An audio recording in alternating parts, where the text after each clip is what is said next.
This is Family Electric Ghost, and we're live on the air with Deana and Lizzie. And I want to welcome you to the Family Electric Ghost podcast. The first time we're talking to you. How are you doing tonight? Doing great. Thank you for having us, Phantom. Well, it's fun to talk to people from around the world in a live setting. That's kind of our jam. But we're going to talk today about some interesting topics that we like to get into depth here. It's a long form podcaster, but we're going to talk about behind the mask when charm hides a predator. And we'll kind of get into like how did we get to this topic. Just to give people a little heads up, there's a QR code up there, and that would go to survivingtoxicrelationships.org.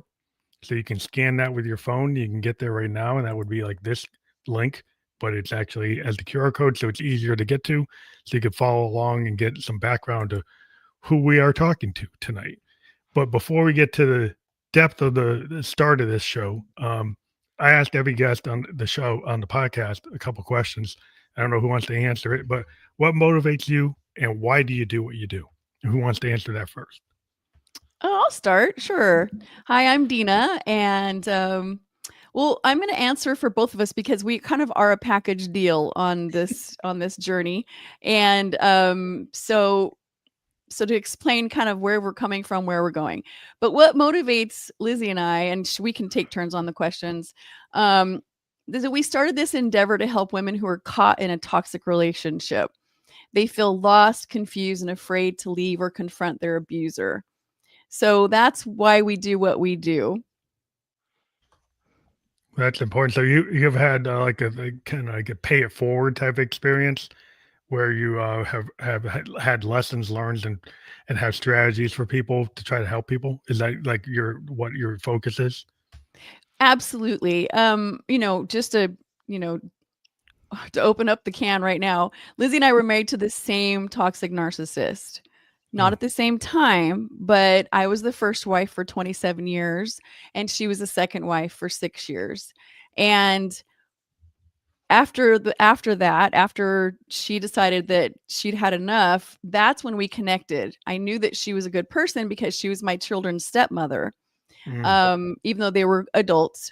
And so that's how we connect, is when she decided that she needed to not have this relationship anymore. She reached out and we connected, and then we talked about everything. And of course, it connected a whole lot of dots for her as to why she was being treated the way she was and the things that she was seeing, and definitely validated what I went through as well. So it was just this amazing relationship. And that's kind of where this whole thing started. Yeah. It seems like today we're kind of going backwards, because I remember when I was in school, I was going to be a lawyer, and I actually went and part of my legal training in undergraduate is I went to a legal defense fund clinic, and I used to help people get protective orders. Mm-hmm. So I actually was like, a law, like pre-law, and part of my learning about the law was like to help this legal defense fund clinic actually help people that were at risk people. And we would deal with the situation where we get somebody would go for the protective order, and then suddenly next 2 days later, like say revoke it. Yes. Don't do it. And then we would see this kind of thing, and we'd be trying to we're trying to put a lifeline. Yeah. But like, if you're caught in that bad loop, like you can't get out of it. It's hard to get out of it, even when sometimes you could end up at a situation where we had people that would go and they would end up like being challenged, or like you had to sometimes go with like some people to help you, because like it would get kind of strange. It wouldn't work out the way you thought. Well, and research shows from the domestic violence hotline that a person will leave their abuser an average of 7 times before they finally get to the breaking point. So it's not uncommon to have probably restraining order after restraining order, and then until one day they wake up and they're like, I just cannot take it one more day. So that's not uncommon. Yeah, because it seems like it's like you get to this point where you just had this, you kind of, I guess, you get to this cathartic, not a cathartic moment, crucible moment. There's like this moment where suddenly, a lot of times, like you stay in the familiarity of a toxic environment. You're in a toxic like family, you end up in a toxic relationship, you got a toxic boss and a toxic workplace. Because it's like the law, like in Buddhism, there's this idea of the law of attraction and like frequencies. So if you're radiating in a musical kind of perspective of a discordant, dissonant frequency, you might stay in that frequency because it's what you know. And going in 100%. toward a harmonic frequency, or that's a harder thing to do because you don't know it. So 100%. And that is, I love that you brought that up, Phantom, because that is definitely one of the reasons that women stay, is because it is familiar. And sometimes, even the familiarity, if it's broken, if it's toxic, if it's abusive, if you're just a shell of yourself, it is still less scary than the unknown. The unknown is terrifying. And I love to use the example of like foster children. Foster children can be abused and terribly manipulated and terribly abandoned for years, but they would much rather stay in that environment because it's their security, it's their home, it's all they know. Taking them somewhere unfamiliar and new, even if it's going to eventually set them free, is absolutely terrifying. And adults are just no different. That's how it feels. And when you add trauma bonding into that scenario, along with guilt, along with your abuser manipulating you, that he's going to change, he's going to be better, or your life's going to be horrible, he's going to make you pay. And then you add in, if you happen to be a person of faith, now you have all these values and morals that you feel like you're breaking. And then let's throw in, we have a family. A lot of people have a family with this person. And we know these are male or female. Narcissists can go either way. So we definitely don't want to act like they're only male narcissists. It's just that our audience right now is women. So we, that's what we cater to. And so we use that language. But we want to make sure that everybody understands. We know several people that have been the opposite. It has been a female narcissist that has made their life hell. So, that can go either way, but it is the ability to leave is extremely nuanced and extremely difficult. And just like you're describing, people will finally get to the end and then be they truly mean it. And then all of a sudden, all these things start to hit home. All the reality starts to hit home of what they're really doing. And I was married to the narcissist for 27 years, and I left him 9 times. And I mean, I physically left. I packed up, took all 4 kids, moved in with my mom 9 separate times. But the way that he got me back, he was so good at it. He knew me like nobody else. And he would even invite, have friends call me, have a pastor call me, people that I cared about. So it's a crazy, crazy scenario. That's interesting about the pastor because, like, I was a sociology major, and they get these social mores. You get the kind of social control structure where, like, okay, you're told that this is like a sacrifice. Like you have to sacrifice your individuality to this other, right? Whether it's a kind of male dominated or female situation, either way, like if you get that person that makes you feel obligated because of tradition, because the structure of that religion, that spirituality, then it gets really hard to unmingle that, to kind of separate it, because you're kind of told that you get all the shame dynamic. Yep. Because this is what's right and this is what's wrong. And the thing is, like the world is not black and white. But people are being told to be like a computer. It's on or off. It's 0, 1. It's yes, no. It's not just yes, no. Right. There's a spectrum. And we're being told that it's got to be one or the other. And it's hard to get out of that dynamic when people are being given these like binary decisions, like it's only yes or no. Good point. Absolutely. Yeah. And limiting beliefs is definitely such a roadblock for so many. I mean, you hit the nail on the head. It's just, it controls them, and it controls them to the point that they stay in an abusive relationship, and then they think, well, I'm not being hit, I'm physically safe, but the deep bruises aren't usually the ones you can see on the outside. which Yes. is one of the reasons why I tend to get so passionate about is actually to educate people who are not in these relationships, because not only had I'd been married twice. My first marriage was through a lot of abuse. My second marriage kind of had its own twists and turns. He was much more charming, but I also had a friend who was going through a lot of emotional abuse, and she had planned to leave her husband, and no physical abuse. And she had texted me one night and she said, I'm getting ready to leave my husband this weekend, which would have been right around the corner from my house, which was perfect because our kids were really good friends. And then the next thing I know, she texts me another night, like a couple of nights later, she goes, please pray for me. My husband wants to talk to me tonight. And, I think he thinks something's going on because she was trying to keep it hush hush. Again, no physical violence. Well, he killed her that night and then took his own life. But there was no physical violence until that moment. That moment. And So I it's think, yeah, and so I'm really passionate, and I know Deana is too, and I know she feels my passion with this because, those kids were good friends with my boys, and the oldest son just passed away a year ago. So, and I think it's part of the residual effect of the trauma. There's a Yeah, lot of damage that just yeah, cascades. It's exponential. And yeah, then we and people today are being so kind of we're going backwards in terms of there are people saying you got political parties saying it's okay to beat your wife. I mean, you got it coming from the top of the system, right? Saying that's okay, right? yeah, That this kind of structural control is very it's very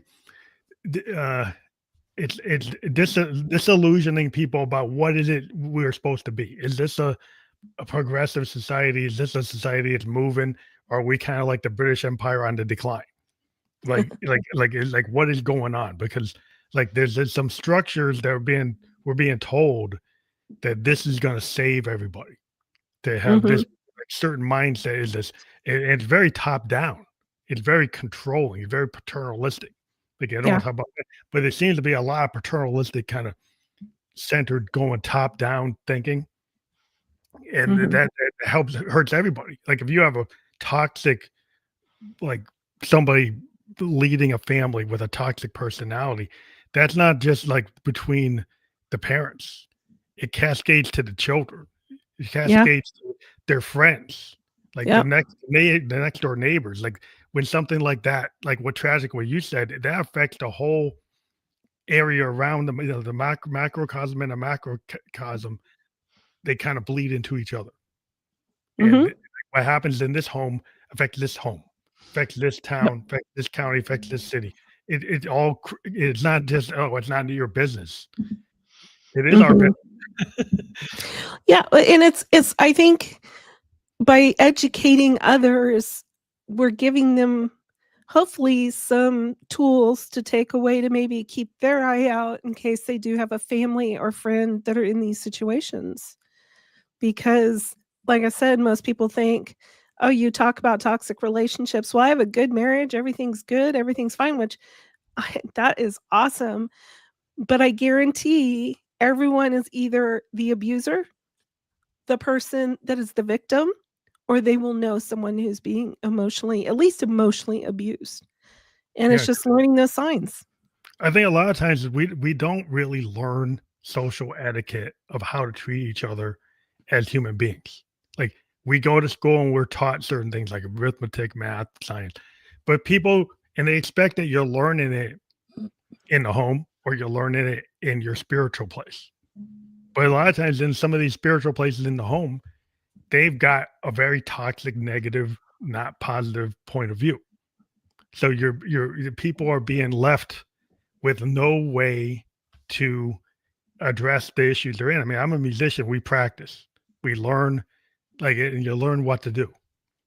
But you need to learn how to do everything. You need to learn how to communicate, and people Mm, don't teach people how to communicate correct, in a way that's positive or connected. It's it seems to be very destructive ways of behaving. Like people are trying to just one up each other or win. I don't know. It doesn't seem to be very positive. Yeah. Well, right. And toxic families, unfortunately tend to like breed more toxic family. If grandma and grandpa were super dysfunctional, there's an Yeah. excellent chance that, you know what I mean, that mom and dad are going to be really dysfunctional. And uncles are too, and aunts are. Everybody is. Yeah, I mean, it's really, it really is one of those the buck has to stop here situations. I definitely didn't grow up in a perfect home. I definitely didn't have good modeling for what a good marriage and relationship looks like. I definitely had none of that. So then how do you even know how to pick somebody, that's good? So it's real it's very nuanced, and it's very, societally we have to do better. We have to help people understand what toxicity looks like, because like Lizzie said, it's not always, mom's beating dad or dad's beating mom. Sometimes it's just a lot of emotional abuse, and a lot of manipulation and very quiet things that people can't even tell from the outside. Well, a lot of times as a child is kind of told, is kind of they're not able to express boundaries. Like if you're Right. in that, if you're in a child form in your child years, in your formative years, and you're given a situation where you can't express, like if something happens, you're told to suck it up. Like you're told you're ugly and you gotta deal with it. 'Cause dad said, yeah, grandpa says, their aunt says that. So you're never gonna be anything. Then you get stuck with that. Yeah, exactly. And it's just a bad loop keeps on going. And we have these filters Right. in our mind, right? And so when we hear something, we go to the filter.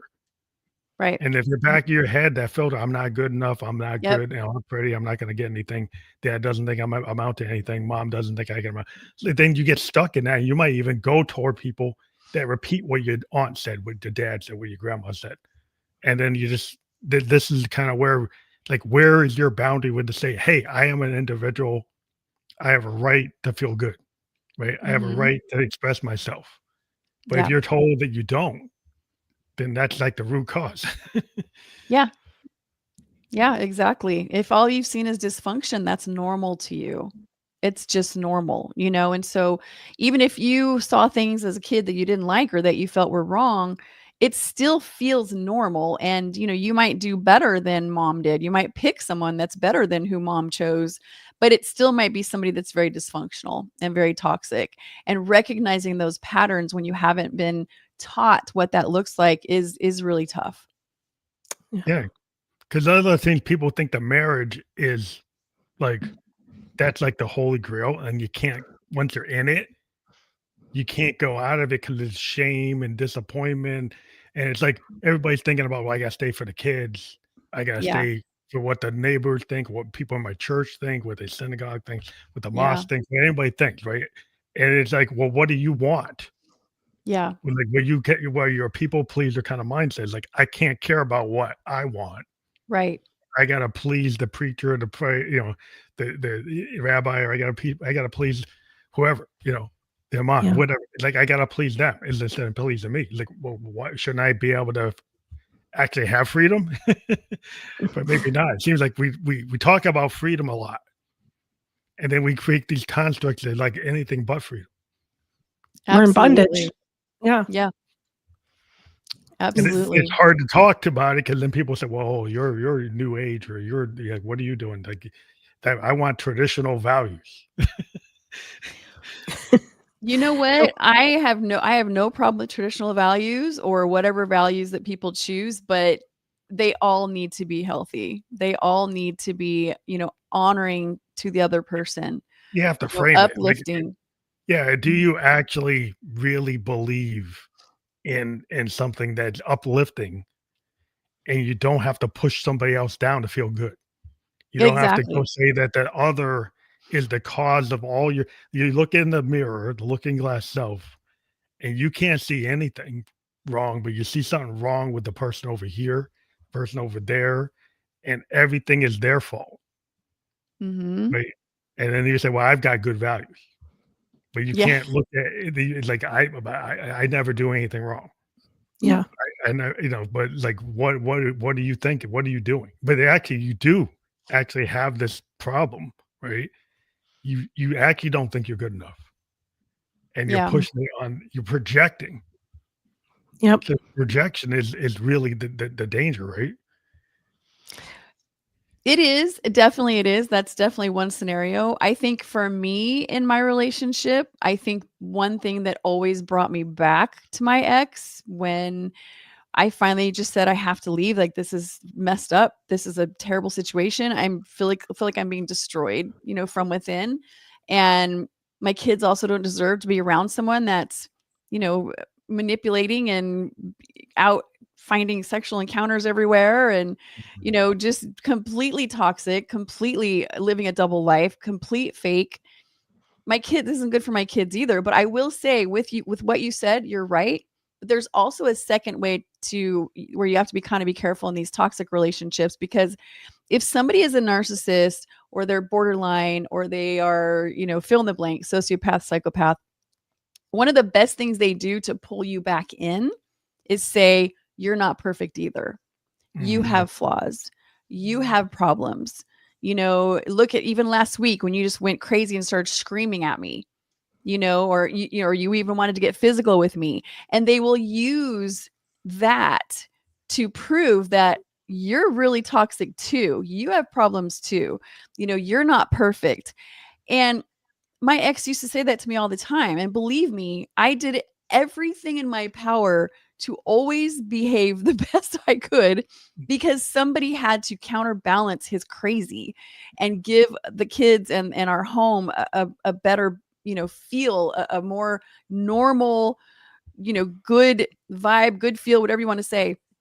But he would tell me, you're not perfect either. And then Right. I would just have nothing to say about that, because yeah, you can't ever be too perfect. You can't ever be so perfect that this person can throw no stones. But what I finally realized, and the epiphany that I got, Phantom, was there is a normal set of imperfect where you're just a normal imperfect person with your annoying habits and the things you do that you shouldn't and you try to work on.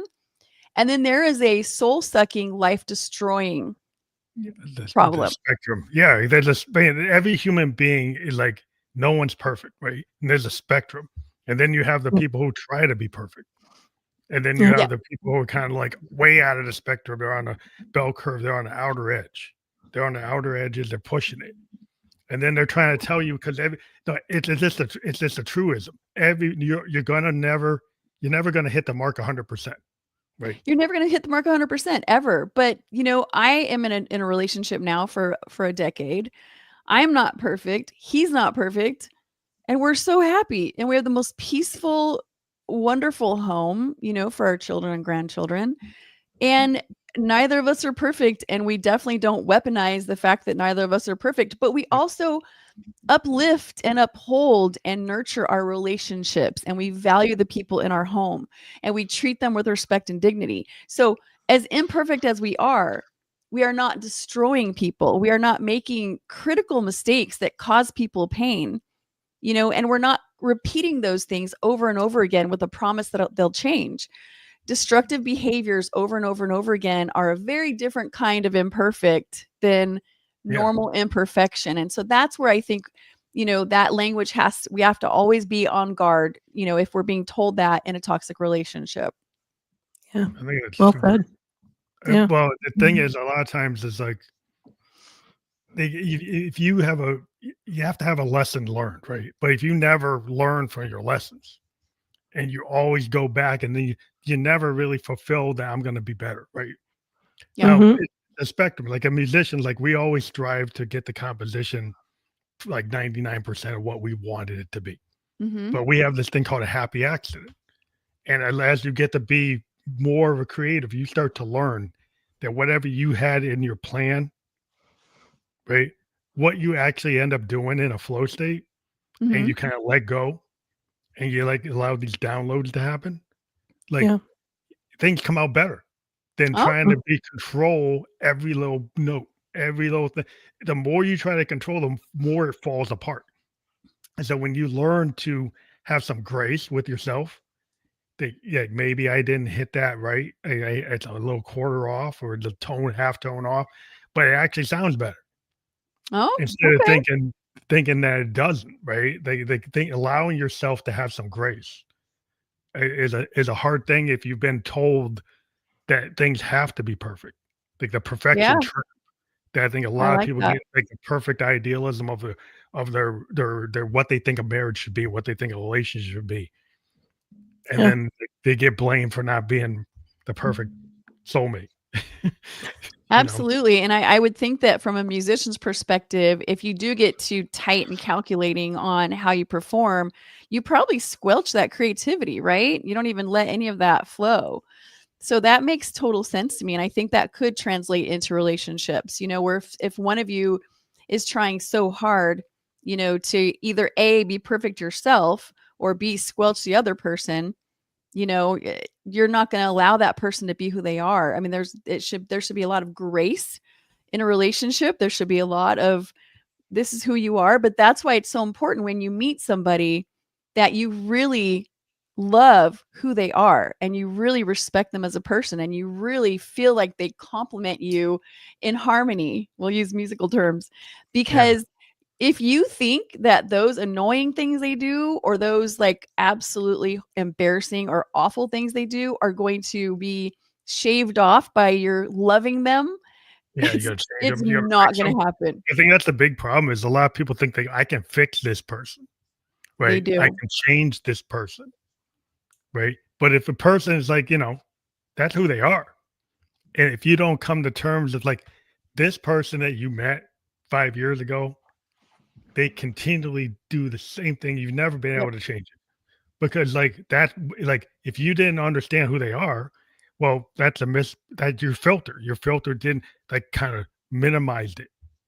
Right. Your filter said it was that, the fact that Right. they say hateful things once in a while when they get drunk, or they push on you. You think that's gonna get better?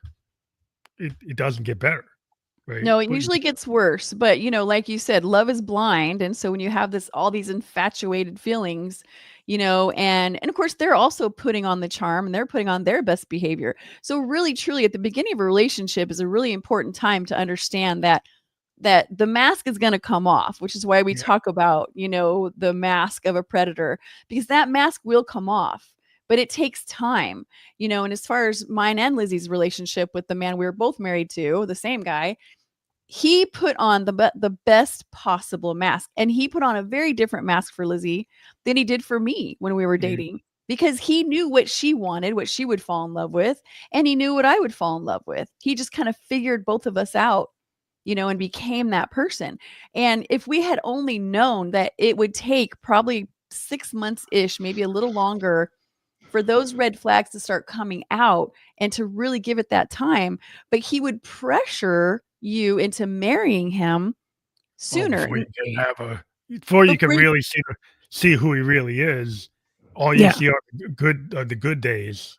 He's Yeah. pretty focused on the good days to kinda get you into the contract. Yeah. Absolutely, absolutely. They will, and they may not pressure you in a negative way where you get red flags. They might pressure you in a, I can't wait to marry you. Like, Mhm. you know what I mean? Or use whatever tactics they want to use to get you to sign on the dotted line. And that means even moving in. Maybe they're not pressuring for marriage. Maybe they just want to live together. They're like, why are we doing this? Why are we both paying rent? We could save so much money. We could go on those trips we talked about.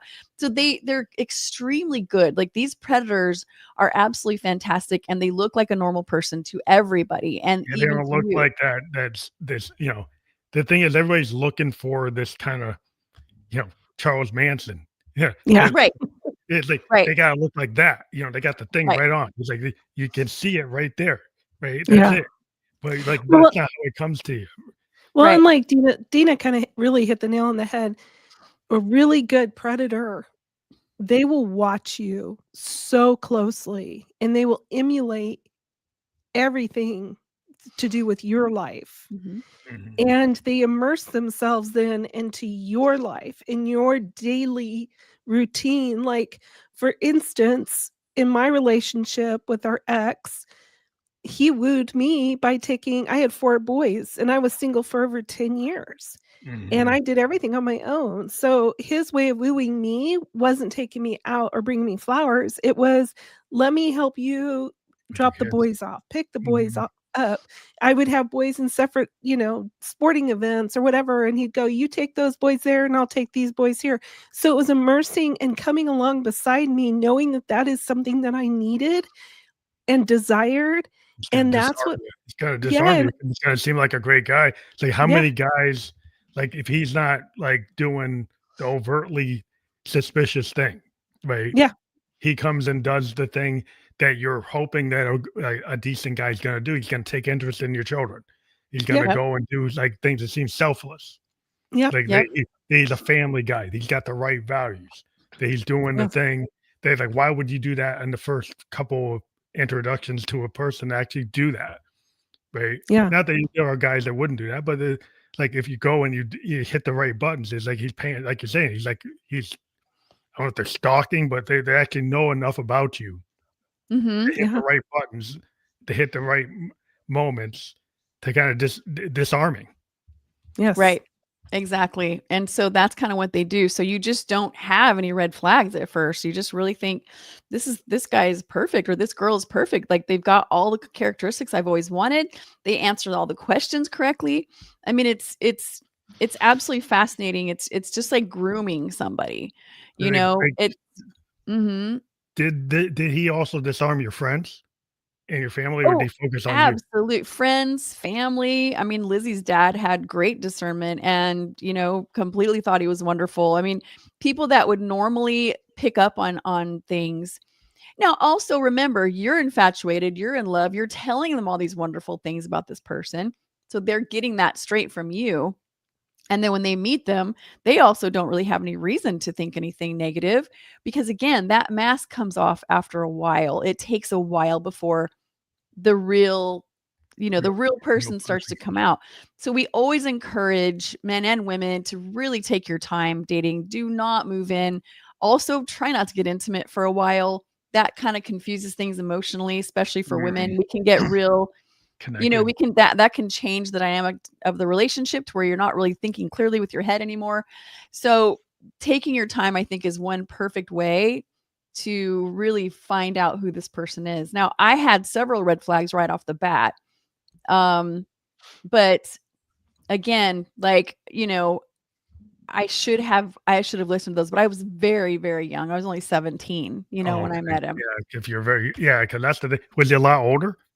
No, he was only 19. Oh, But did by you? 19 years old, he'd already had a very, very red flag type of past with his sexual addiction. Oh, So, I mean, he'd been arrested for, exposing himself. And I mean, it goes on and on. And I did find these things out, but most of them I found out right after we were married. oh, But I you didn't didn't know know what that? to You think of kinda it. hid that, or you didn't nobody told you? Or you couldn't find Oh, it until yeah, after? yeah. I mean, like how are you gonna find out? I mean, his mother actually revealed some of it to me, but again, it's like after you're married and then now you don't know what to do with this, especially back then. I didn't know what this was. I was just so innocent. But moving on to like people that are in these relationships, the red flags come out later. And when Lizzie and I finally connected the dots with each other and became friends, she actually found out that he had been carrying on a whole nother relationship with a third woman while he was Mhm. married to her for almost a year.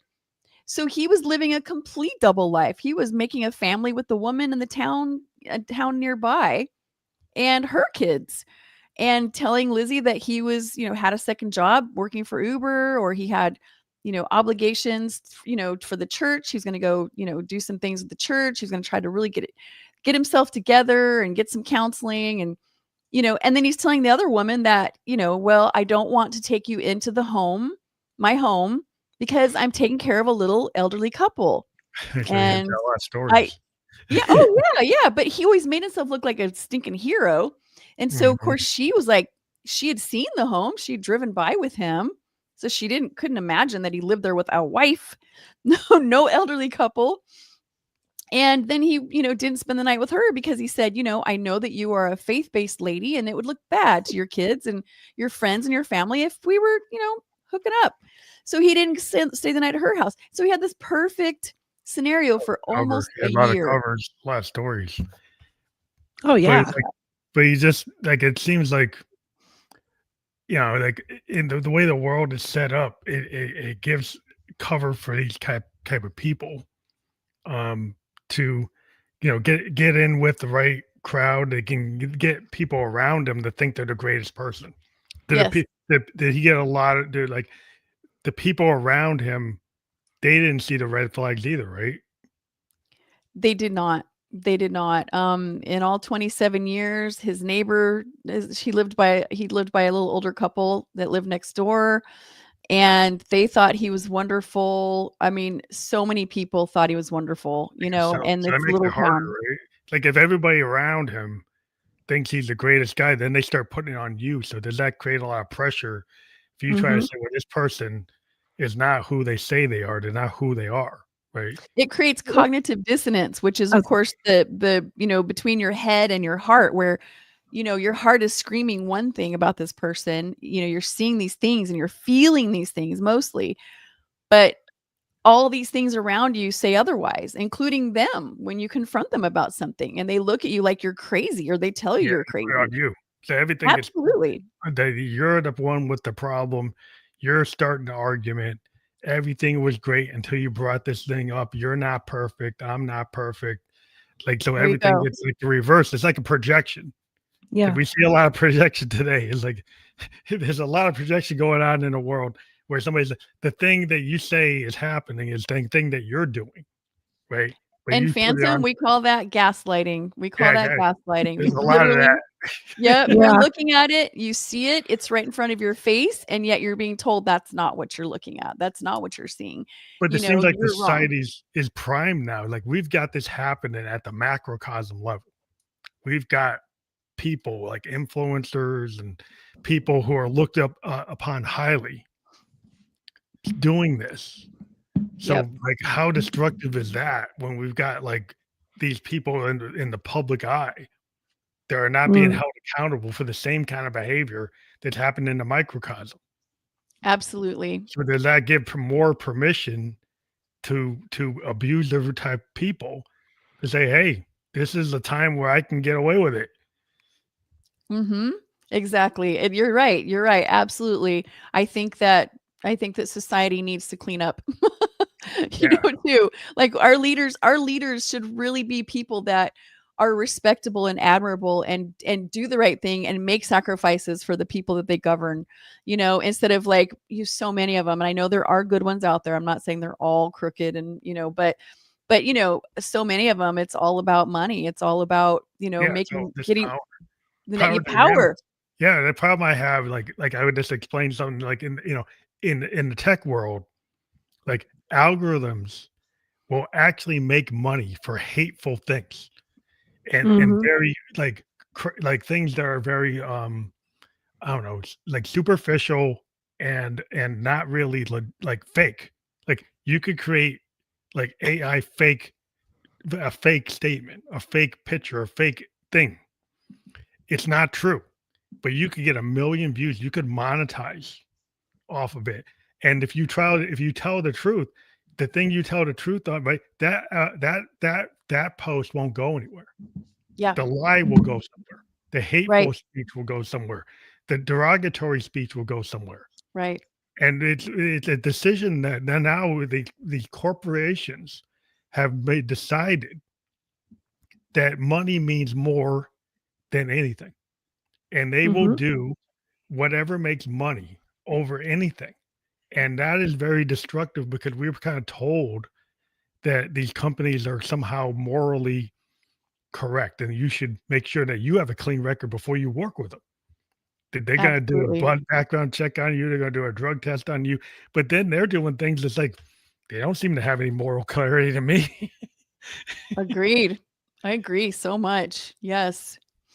Yeah, it's a real double standard out there, isn't it? It really is. Mhm. It's just hard, like, you're trying to teach young people, like young men and women, and they're, like, doom scrolling very Mhm. toxic stuff. They're Yeah. being told, like, body shaming. They're being Yeah. told to look like this, to be like that, right? And then it's very destructive. And in these machines are the nannies for the kids. Yeah. It used to be like Sesame Street and Electric Company was what the kid would be Yeah. being watched, and now you're being watched by, like, Andrew Tate. The Andrew Tate is what the kid's looking at, not Yeah. Sesame Street. So, like, what's gonna happen with that? Well, and we wonder why the suicide rate for young people is so high now. I mean, it's at an all-time high. You Yeah, know, 'cause that it I mean, and younger, like 10-year-olds, 11-year-old kids that shouldn't even know what that is. They shouldn't even know they're anything getting about bullied. that or even have a desire to kill themselves, and it's happening, you know? 'Cause you're just getting cyber bullied, you know, Uh-huh, Mhm. yes. to the extreme. You know, you got 7-year-old, 8-year-old kids getting cyber bullied by their classmates Yep. to the point where they gotta be homeschooled Yeah. because Mhm. it's so destructive. Mhm. And then that same thing can happen in the workplace. You Yep. know, so it happens in the workplace, it happens at school, it might happen in your religious zone, like wherever. So you're getting all of these like, and then the bullies don't seem to be getting any kind of repercussion. They're actually Uh, getting higher positions. oh my gosh, I don't know, have you been through that? Because I have sure been through that, and I've talked Yes, about it in our podcast many times about having a narcissist boss or a silent, covert narcissist boss that, again, charming, you know, nice to everybody, gives raises, you know, does all the right things, makes upper leadership thinks they're a saint, brings money in for the company, you know, and but boy, they've targeted you. And once they've got their eyes on you that you're a threat and they want you out, and maybe because you do tell the truth, or maybe just because you're well liked and it makes them look bad. I tell you, boy, it's rough. And then to watch them move up in the company after multiple people, because you know, they'll target you, and when you finally can't take it anymore, the next person will be targeted. And so many good people, you know, leave because of this one toxic person. But it seems they're supported. I agree with but you. it's I've very seen it. destructive. Yeah, I don't understand because I don't think it's very profitable. I think like No. they don't realize what money they're not making, what opportunities they're losing because they're so comfortable. They're in the bad loop too. They're in the like the board's in the bad loop with the guy, right? Right. All the guys in the C-suite are in a bad loop because it's just like, okay, like you guys are familiar with this. You think it's okay, right? You think Mhm. you're comfortable with it. It's uncomfortable if I walk in the room and say, you know, this guy's saying really inappropriate things in the bathroom, and they say, well, and then even if you give them a tape of it, even if you have a witness of it, then suddenly you're the bad guy because you brought it up. Yep. That's exactly You're right. the And the bad whole guy, so then suddenly all your forward momentum is stopped because yes. you dared to bring it to HR. HR says they're going to deal with it. Then they don't. Then you find out that somehow you don't get the promotion, you don't get the upward Yes. trajectory, and they do. And you're And like, they do. you're like, being who I am, I've run into the same things. Have you? Oh, have you? It's awful. It's really awful. And I agree with you. And one thing I finally realized was HR is not there to protect me. I thought they were there to actually protect me, and they cared about the well-being of the company and the well-being of the people that I was, you know, put in charge of. I had this huge team of people, and I thought that truly the upper leadership would care about these people's well-being and happiness, and that they would not want any of these things occurring in their organization. But what I found out was they just want you to shut up Yeah, because they want everything to appear good and appear clean and look good to the board or look good to the public. They want to have a spotless reputation. So if you come to them with an actual legitimate concern about maybe a doctor or a surgeon, or, you know, I was in healthcare, so maybe mhm, about somebody in the organization that is really causing harm. patients harm, it's like fascinating because the code of conduct and the policies say, make One thing, sure one you're thing, and speaking up. Yeah. And then all of a sudden you're being shut down. And like you said, you're suddenly they want you out. And you're like, whoa, whoa, whoa. I'm doing my job here. I want this place to be amazing for our patients and safe and amazing for my employees, and you know that they get compensated and nobody's allowed to be bullied. But it's fascinating to me. I agree with you 100%. HR's job, I'm not saying in every place, again, I don't want to be that negative person that says it's all, you know, It's bad, very because there difficult. I've been in the corporate world within IT, yes. and it's pretty toxic. And you if you look at what Silicon Valley's been doing lately, how they could easily flip to saying they don't support DEI. Like they were all for it. As soon as they get any Oh, pressure on it, boom, they're sure, not for it. Like so if sure. you can flip on a dime like that, and I'm supposed to look at you and it's like, oh, I got to get drug tested. I have to make sure I don't have a criminal record. I have to have all this stuff. But if there's a guy in the company that's abusing people, and you bring it up, you're the bad guy. You're the bad guy. Yeah. And especially if it's somebody, God forbid, that's, in upper leadership and they're abusing drugs, or they're not showing up to work, or they're, like you said, they're abusing people left and right. But if that person's bringing in money for the organization and they're making them look good, I mean, if they're helping with the merger, if they're helping with the merger, they're in the, they're on, they know people on the city council. They know this person. They know this. See, that's the problem. It seems like to me, I went back to Bowdoin, and I like the frat boy guys. It's the frat boy network, and there's a sorority network, but the frat boys seem to be more into it, right? If they are in that network, going back to where they were, they at Harvard or at Brown or whatever, and they were in that group, they will let anybody in that group do whatever they want. They don't care, right? And you can have a case. You can bring it to the DA. Yeah. The DA was in the frat. It might not go anywhere. Yes, exactly. That's what's going on. And I've seen it. And it's like, I think a lot of people have seen it, but it's like, that's the problem. We got to really push. I mean, what I times to do is sometimes you're not meant to be in this place. Yes. Sometimes you have to actualize and go somewhere and maybe you be an entrepreneur. Maybe that's what I'm doing. Create your own thing, because they've told you that you're supposed to be part of their thing. Right. But they really don't want you in their thing. And they do a lot of lip service. Unless you become one of them. Yeah. If you become one of them and you just, you know what I mean? Hush up about anything that's literally morally wrong, or even against their own policies. If you hush up and you go along with them, then you're going to be one of them. And you might get in you're getting the C-suite then, right? Uh-huh. When they get people who turn the blind eye, the people who let them get away with it, right? To cover it up, to hide it, shove it down, don't say anything. Then you get and that's the problem. It's kind of self-fulfilling. It keeps on bringing the bad apples to the top of the bunch. Yep. And rotting the whole thing, but they're at the top and it looks good. But they just do a little bit of checking and it's not that good, right? The whole thing's rotten. Yeah, and exactly. And it seems like pretty good, but it's not. Right. And I've always said, and I've watched this with, I think 3 different healthcare positions that I've had. And I've watched this where good people come in and they go, whoa, what's going on? This is not okay. We need to talk about this. We need to, and it's like the good people either have to just shut up and just do their job 8 to 5, just do your business, collect your check, go home, or they have to leave. And that's about what it's down to. And I had no idea that there were that many politics in certain careers like healthcare. I didn't think healthcare would have so many politics. I thought it'd be Hippocratic oath, right? You think that they would do what they're supposed to do. Exactly. Like it should be for the patient. Like, aren't we doing this for the really, the bottom line is we are helping people get better. And really, truly, the people on the ground floor are doing that. Most of them have the best interest at heart to help their patient and to do right by that person. And they sacrifice, for their patients every single day. But man, when you get up in those C-suites where they're making all the money, unless you get into a rare company, and I have seen also very, very good healthcare organizations that truly had wonderful leaders, and that trickled all the way down to who they hired, what they supported.